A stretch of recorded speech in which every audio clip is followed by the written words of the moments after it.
So now that we have looked at all the bad things that can be put into our food, let's take a minute and look at some food safety tips. In other words, let's look at some of the foods or some of the ways that we could buy foods without any of these contaminated ingredients. The first thing that we want to do, if at all possible, is buy 100% organic foods.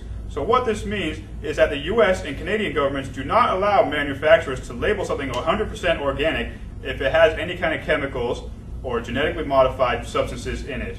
So you may find a label that says organic, but if it does not say 100% organic, does not mean that it doesn't contain any pesticides or any genetically modified foods. In fact, it can still contain up to 30% of these chemicals in them.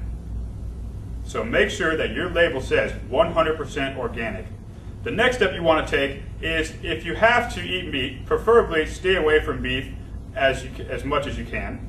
But if you have to, then purchase beef that is 100% organic grass-fed. So what this means is you can go to the store and you can see that it says grass-fed. But what happens is most cattle in the US are grass-fed, but they spend the last portion of their lives in feedlots where they may be given genetically modified corn in order to increase the intramuscular fat and marbling in this.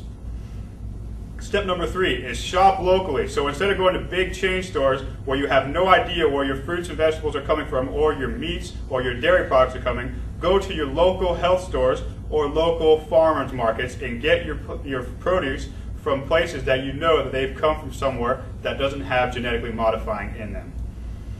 Another thing that you want to do is buy whole foods. So instead of getting something that has more convenience that you can just pop in the microwave and eat it in a couple of minutes, get foods that you can cook and prepare yourself rather than foods that are processed. What you will lose in convenience, you will recover with money and satisfaction gain, as well as an increased peace of mind.